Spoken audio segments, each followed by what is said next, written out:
Hello, welcome back. Today in the workshop we have the LR32 Sys from Festool. We're going to unbox it, set it up and see how it works. But first, here's a jingle.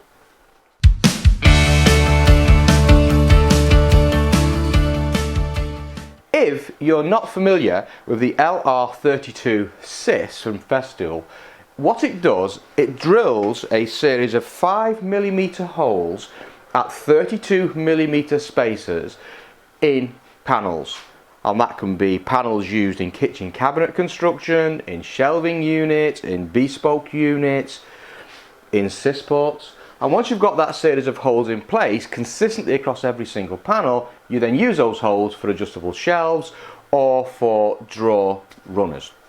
It's designed to work with the European standard, so the 5mm holes take a standard 5mm screw, the spacings and the distance all come together with standard European sizes, hinges, fittings, brackets, so on and so forth.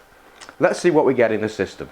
We get the obligatory Festool instructions, and as always they come with a series of pictures that tell you how to assemble it and how to use it, and as well as instructions in multi-languages. We get two brackets that attach to a Festool rail and allow us to get repeatability in terms of distances. We get two clamping brackets that fit onto the Festool rail, guaranteeing the position that rail is in relationship to the panels. We get a couple of clamps that slot into the base of the Festool rail using the standard T-slot, and that allows you to secure the rail to the material you're working on. Two of those. We get a clamping base that goes onto the Festool router system. Fits the 1010 and it also fits the 1400 router, and that obviously sits onto the rail, allowing us to use the router on the rail system. We get a centering mandrel to allow us to align the router to the cut on the system. We also get in the system three router bits, actually drills to be precise. These fit into the 8mm chuck in the Festool router, and if you see the Festool OF1400 video that we did, the setup video, link here, you remember I had to buy an extra 8mm chuck because it didn't come as standard in the system. You get three. You get one that drills blind holes, so halfway through your panel, one that drills a 5mm through hole, so all the way through your panel, and one that drills a 35mm hole, and that one's used for putting hinges on, the European style hinges onto cabinets. And finally we get a small plastic bag, and in there is the obligatory Festool 5mm Allen key or hexagonal wrench, and a couple of screws that we use to fit the router onto the base. What you don't get in the kit is the Festool FS1400 2LR32 rail. You've got to buy this separately from the kit, but without this rail the kit doesn't do anything. And the entire thing is designed to work with Festool routers, so this plate without some serious adaptation wouldn't work on an alternative system. Everything comes in a Sustainer 1 box with a black insert that holds everything into place, and as always there is a handy diagram on the box lid that shows you where everything goes.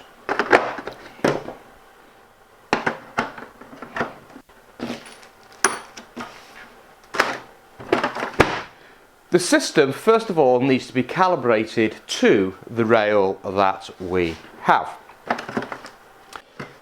Job one is to make sure that this fits onto the rail snugly.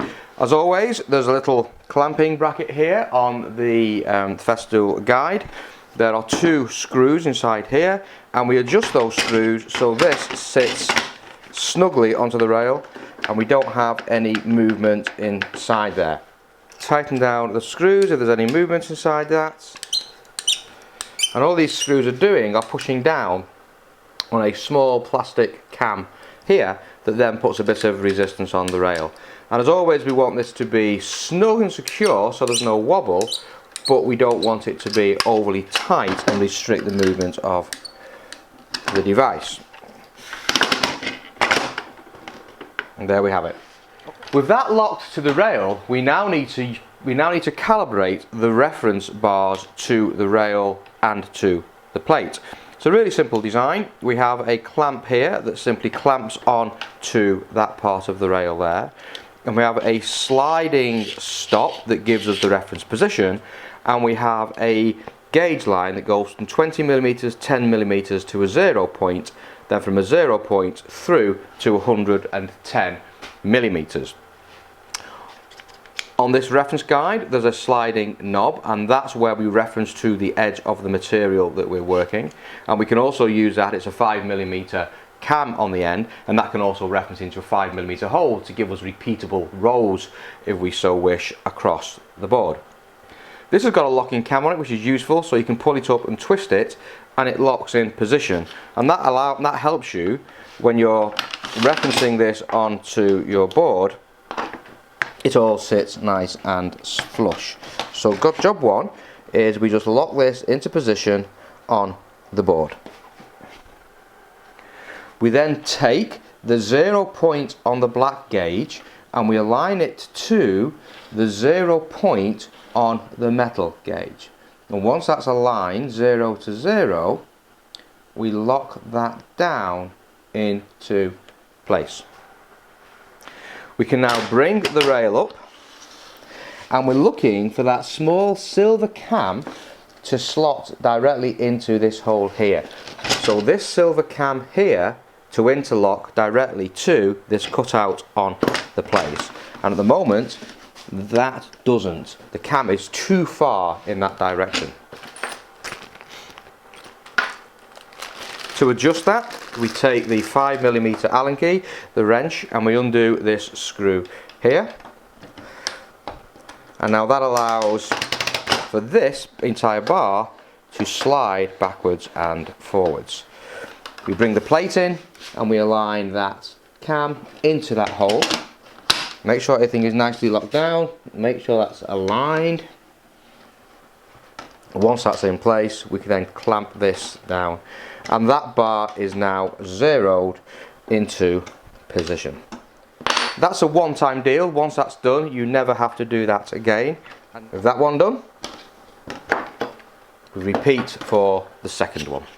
Next, we need to attach the router to the router plate. We now have to attach our router to the plate. I'm obviously using our OF1400.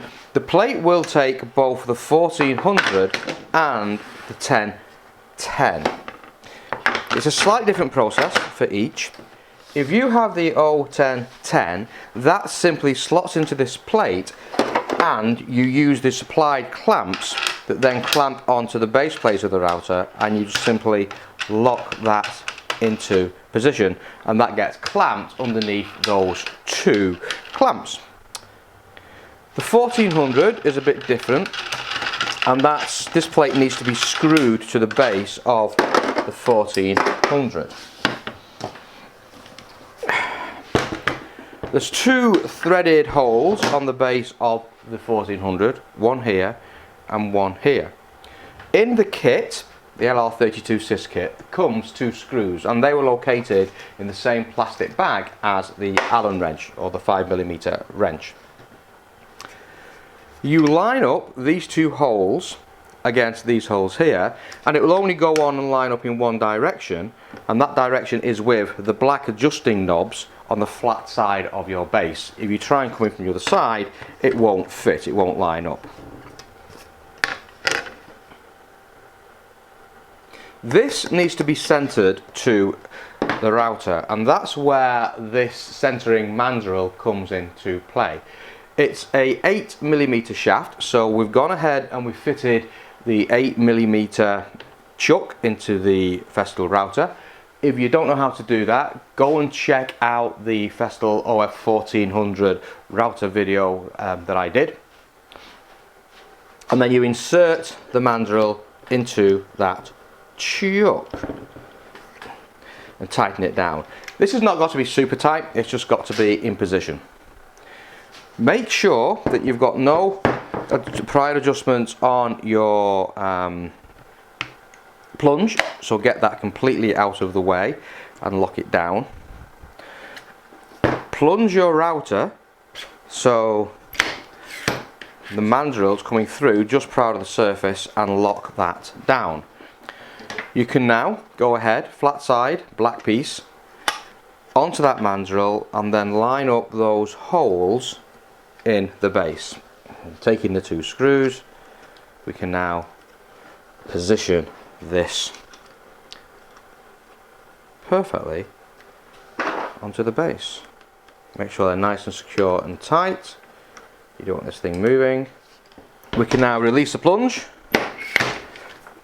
and take out that mandrel. And you don't need that again until next time you fit the base. That's it. The system is now set up and it's calibrated for use.